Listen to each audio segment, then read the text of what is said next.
Radhe Radhe friends, मेरे channel blog with Vinita में आपका स्वागत है। तो आइए हम षठ तिला एकादशी की व्रत कथा सुनते हैं। एकादशी की व्रत कथा पूजा करने के बाद आपको ज़रूर सुननी चाहिए। और तिला एकादशी में तिल का बहुत ही खास महत्व होता है। तो इस दिन हमें तिल से ही पूजा करना होता है। तेल से ही लड्डू गोपाल को स्नान करना है, मालिश करना है। स्वयं भी हमें तिल का तेल ही यूज़ करना होता है। तो कथा सुनने के लिए भी हमें तिल का ही यूज़ करना है। इस दिन हमें चावल का, अन्न का उपयोग नहीं करना है। किसी भी सूरत में आप अन्न का उपयोग नहीं कर सकते, ना ही भोग लगाने के लिए, ना ही कथा सुनने के लिए, और ना ही जल के पात्र में डालने के लिए। इस दिन आपको तिल का ही इस्तेमाल करना होता है। तो लड्डू गोपाल की प्रतिमा रखें या फिर जो भी आपके पास हो, आप पूजा कर लें। उसके बाद हमें हाथ में थोड़े से तिल लेने हैं और कथा सुनना है। तो आइए हम षठ तिला एकादशी व्रत की कथा सुनते हैं। तो एक समय नारद जी ने भगवान श्री विष्णु जी से यही प्रश्न किया कि भगवान ने जो षठ तिला एकादशी का महत्व नारद जी से कहा है, सो मैं तुमसे कहता हूँ। भगवान ने नारद जी से कहा कि हे नारद, मैं तुमसे यह सत्य घटना कहता हूँ, ध्यानपूर्वक सुनो। प्राचीन काल में मृत्यु लोक में एक ब्राह्मणी रहती थी।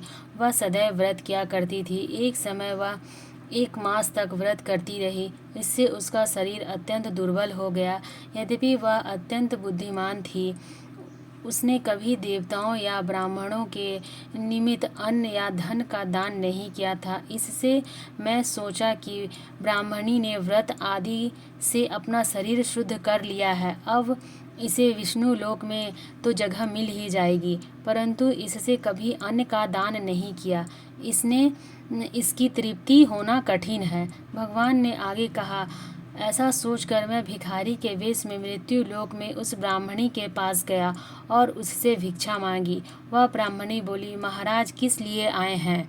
मैंने कहा, मैं भिक्षुक हूँ, मुझे भिक्षा चाहिए। इस पर उसने एक मिट्टी का ढेला मेरे भिक्षा पात्र में डाल दिया। मैंने उसे लेकर स्वर्ग में वापस लौट आया। कुछ समय बाद ब्राह्मणी भी शरीर त्याग कर स्वर्ग में आ गई। उस ब्राह्मणी को मिट्टी का दान करने से स्वर्ग में सुंदर महल मिला, परंतु उसने अपने घर को धन आदि, अन्न आदि चीज़ों से शून्य पाया। घबराकर वह मेरे पास आई और कहने लगी कि भगवान, मैंने अनेक व्रत आदि से आपकी पूजा की, परंतु फिर भी मेरा घर अन्न आदि अनाज से, सभी वस्तुओं से शून्य है। इसका कारण क्या है? इस पर मैंने कहा, पहले तुम अपने घर जाओ, देव स्त्रियां आएंगी तुम्हें देखने के लिए। पहले उससे षठ तिला एकादशी का पुण्य और विधि सुन लो, तब द्वार खोलना। मेरे ऐसे वचन सुनकर वह अपने घर गई। सभी देव स्त्रियां आई और द्वार खोलने को कहा तो ब्राह्मणी बोली, आप मुझे देखने आई हैं तो षठ तिला एकादशी का महत्व बताइए। उसमें से एक देव स्त्री कहने लगी कि मैं कहती हूँ, जब ब्राह्मणी ने षठ तिला एकादशी का महत्व कथा सुना तो द्वार खोल दिया। देवांगनाओं ने उनको देखा कि ना तो यह गंधर्व हैं और ना ही असुर, यह तो पहले जैसी मानुषी है। उस ब्राह्मणी ने उनके कथा अनुसार षठ तिला एकादशी का व्रत किया। इसके प्रभाव से वह सुंदर और रूपवती हो गई तथा उसका घर अन्न और धन सामग्रियों से भर गया।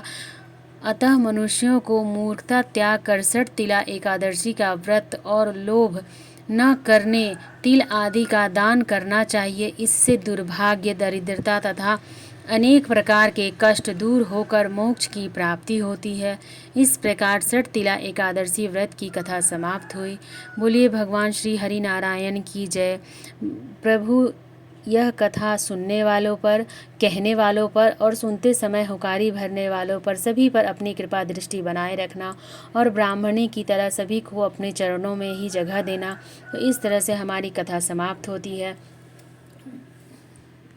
कथा सुनने के बाद हम हाथ जोड़कर प्रार्थना करेंगे कि प्रभु, हमने आपके सामने षठ तिला एकादशी व्रत की कथा की है और कथा समाप्त होते ही हमें सभी चीज़ों का जो हमने हाथ में लिया है उसे हम भगवान को समर्पित कर देंगे। थोड़ा सा तिल हम जल के लोटे में भी डाल देंगे और उसके बाद जो फूल था वो हम नारायण को समर्पित कर देंगे। तो इस तरह से हम षठ तिला एकादशी व्रत की कथा समाप्त करेंगे और प्रभु से हाथ जोड़कर विनती करेंगे कि प्रभु, हमारे व्रत को सफल कीजिए, हमें आशीर्वाद दीजिए और हमारी पूजा को सफल बनाइए। इस तरह से हमें भी मोक्ष की प्राप्ति हो। इस तरह से हमारे षठ तिला एकादशी व्रत की कथा समाप्त होती है। अगर आपको वीडियो अच्छी लगी तो लाइक कीजिएगा, कमेंट कीजिएगा, सब्सक्राइब कीजिएगा।